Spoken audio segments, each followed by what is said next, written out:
बिस्मिल्लाहिर्रहमानिर्रहीम। अस्सलाम वालेकुम दोस्तों, उम्मीद है आप सब खैरियत से होंगे। मैं हूं खलील सुलहरी और आप देख रहे हैं लाइफ इज़ अ चैलेंज। आज की रेसिपी जो मैं आप लोगों के लिए लेके आया हूं वो है पालक गोश्त। बहुत ही आसान है बनाने में और इंतहाई टेस्टी बनता है। तो आइए देखते हैं कि मज़ेदार सा पालक गोश्त बनाने के लिए हमें किन किन चीज़ों की ज़रूरत है और ये कैसे बनाए जाते हैं। चलते हैं किचन की तरफ। बिस्मिल्लाहिर्रहमानिर्रहीम। आगाज़ करते हैं जी रेसिपी बनाने का। पालक गोश्त के लिए सबसे पहले हमने पालक काट के अच्छी तरह धो लिया था और उसको हमने अब बर्तन में डाल लिया। आपने फ्रेश पालक लेनी है, स्पेशली जब आप पालक गोश्त बनाने जा रहे हो तो आपने फ्रेश पालक लेनी है, इससे टेस्ट में बहुत फ़र्क पड़ेगा। अब हम इसे 5 से 7 मिनट के लिए पका लेंगे और एक गिलास इसमें पानी डाल देंगे। ठीक हो गया। 5 से 7 मिनट में अच्छी तरह गल जाएगी और नीचे बैठ जाएगी। अगर 5-7 मिनट से ज़्यादा लगते हैं तो आप ज़्यादा मिनट भी लगवा सकते हैं। प्रेशर कुकर चढ़ा लेंगे जब तक हमारी पालक जो है वो पक रही है। 1 किलो मटन ऐड करेंगे, हड्डी और हड्डी के बगैर दोनों मिक्स करके हमने 1 किलो मटन ऐड किया है। इसमें हम 2 अदद प्याज ऐड करेंगे बारीक कटे हुए, 2 अदद टमाटर ऐड करेंगे बारीक कटे हुए, ये भी 2 चम्मच अदरक और लहसुन का पेस्ट ऐड करेंगे।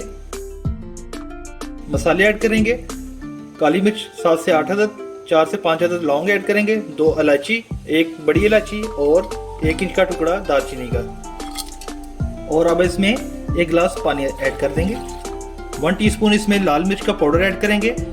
ये हमने पहले ही ऐड करना है ताकि गोश्त पकने के दौरान इसका टेस्ट भी बीच में अच्छी तरह से शामिल हो सके। 1.5 टीस्पून नमक ऐड करेंगे, 1 टीस्पून कुटी हुई लाल मिर्च ऐड करेंगे, 1/2 टीस्पून इसमें हल्दी ऐड करेंगे। इससे क्या होता है, इससे गोश्त की स्मेल भी खत्म होती है और एक अच्छा सा जो रंग है वो निकल के सामने आता है। 1 टीस्पून इसमें धनिया पाउडर ऐड करेंगे। इसको अच्छी तरह से हम मिक्स कर लेंगे और लो फ्लेम पे हमने आग जलाई हुई है। और जैसे ही हम कुकर को बंद करेंगे और सीटी आने के बाद इसको 15 से 20 मिनट के लिए हम पकाएंगे। ठीक है। अब हम इसको ढाँप देंगे और इसके ऊपर हम सीटी रख देंगे और सीटी आने के बाद 15 से 20 मिनट के लिए हम इसको पकाएंगे जब तक गोश्त अच्छे तरीके से गल नहीं जाता। अल्हम्दुलिल्लाह 20 मिनट हो चुके हैं। अब हम इसे ओपन करते हैं। अल्हम्दुलिल्लाह बहुत अच्छी खुशबू आ रही है। अल्हम्दुलिल्लाह ये देखें कितना अच्छे तरीके से ये गल चुका है और अल्हम्दुलिल्लाह खुशबू भी बहुत अच्छी आ रही है। अब हम इसको ज़्यादा नहीं हिलाएंगे। अल्हम्दुलिल्लाह पालक को भी 7 मिनट हो चुके हैं। इसको भी देख लेते हैं अच्छे तरीके से। और ये देखिए अल्हम्दुलिल्लाह पालक भी हमारी अच्छे तरीके से गल गई है और पानी भी इसने छोड़ दिया। अब यहाँ 2 तरीके हैं इसको पकाने के। एक तो आप पालक को ग्राइंड कर लें, लेकिन मैं इसको ग्राइंड नहीं करूँगा क्योंकि उससे ये पेस्ट की शक्ल में आ जाएगी।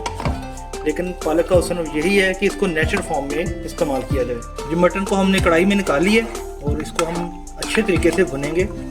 जितना अच्छा आप गोश्त को भुनेंगे उतना ही मज़ेदार पालक गोश्त जो है वो बनेगा। इसकी खुशबू भी उतनी ही ज़्यादा आएगी। अगर तो आपने प्रेशर कुकर में जब मटन पकाना है उस दौरान मसाले ऐड नहीं किए तो ये भी एक टाइम है कि आप इसमें मसाले ऐड कर सकते हैं, लेकिन बेहतर यही है कि हम इसमें तब ही मसाले ऐड करें जब हमने मटन को गिलाना है। अब हम इसमें 1/2 कप ऑयल ऐड करेंगे। 1/2 कप हमने इसमें ऑयल ऐड कर लिए और इसको अच्छे तरीके से मिक्स करेंगे और अच्छे तरीके से इसको भूनना है। और याद रखें कि भुनाई हमेशा तेज़ आंच पे की जाती है, तो इसलिए थोड़ी सी आंच हमें तेज़ कर लेंगे। थोड़ी सी आंच हमने तेज़ कर ली है और अब हम अच्छे तरीके से इसकी भुनाई करेंगे। अल्हम्दुलिल्लाह भुनाई हो चुकी है और भुनाई की पहचान ये है कि ऑयल जो है वो मसाले से अलग होना शुरू हो जाता है। जैसे ही ऑयल अलग होना शुरू हो जाए हम आंच को लो कर देंगे। अब हम इसमें इस पॉइंट पे आके कसूरी मेथी ऐड करेंगे 1 टीस्पून। यह खुशबू के लिए ऐड की जाती है। अगर तो आप लोग ऐड नहीं करते तो एक दफ़ा मेरे कहने पे ज़रूर आपने ऐड करनी है और फिर आप टेस्ट देखिएगा, आप दाद दिए बगैर नहीं रह सकेंगे। इसको हम अच्छे तरीके से मिक्स कर लेंगे। अल्हम्दुलिल्लाह खुशबू सुभान अल्लाह बहुत ज़बरदस्त आ रही है। और जैसे ही हम कसूरी मेथी को मिक्स करेंगे उसके बाद हमने इसमें पालक ऐड करनी है जो कि हमने बॉयल की थी। इसको आप ग्राइंड करके भी डाल सकते हैं, लेकिन उससे पालक का टेक्सचर वो नहीं रहता जो कि एक जायका देता है। इसको हम अच्छे तरीके से मिक्स कर लेंगे। अल्हम्दुलिल्लाह ये देखें कितना प्यारा टेक्सचर आया है। यकीनन आप लोगों के मुंह में पानी ज़रूर आया होगा। जैसे ही पालक और मटन मिक्स हो जाएं तो इसको हम मीडियम आंच पे 5 मिनट के लिए ढाँप के रख देंगे ताकि पालक और मटन का जो टेस्ट है वो यकजान हो जाए और पूरे पालक गोश्त का एक टेस्ट सामने आ जाए। ठीक हो गया दोस्तों। और ये देखें मिक्स हो गया अच्छे तरीके से। अब हम इसको ढाँप के रखेंगे 5 मिनट के लिए।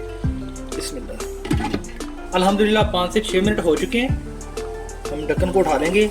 माशाअल्लाह सुभान अल्लाह। देखें दोस्तों कितनी प्यारी खुशबू आ रही है और टेक्सचर तो सुभान अल्लाह बहुत ही खूबसूरत है। ये देखें अच्छे तरीके से हर चीज़ जो है वो पक चुकी है। खुशबू से लग रहा है कि अल्हम्दुलिल्लाह टेस्ट भी आउट क्लास होगा। अब हम इसे सर्व करते हैं।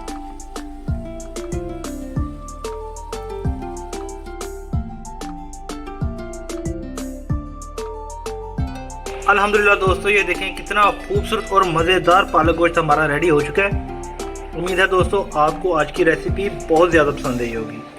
अगर तो दोस्तों आपको रेसिपी पसंद आई तो हमारे चैनल को लाइक, सब्सक्राइब और शेयर ज़रूर कर दीजिए। ये जो नीचे लाल बटन है इससे प्यार कीजिए, इससे प्रेस कीजिए, इसे इतना प्रेस करें कि ये फीका हो जाए। इसी के साथ ही खलील सुलहरी को इजाज़त दें। अपना बहुत सारा ख्याल रखिएगा, दुआ में याद रखिएगा। खुश रहें और खुश रखें। अल्लाह हाफिज़।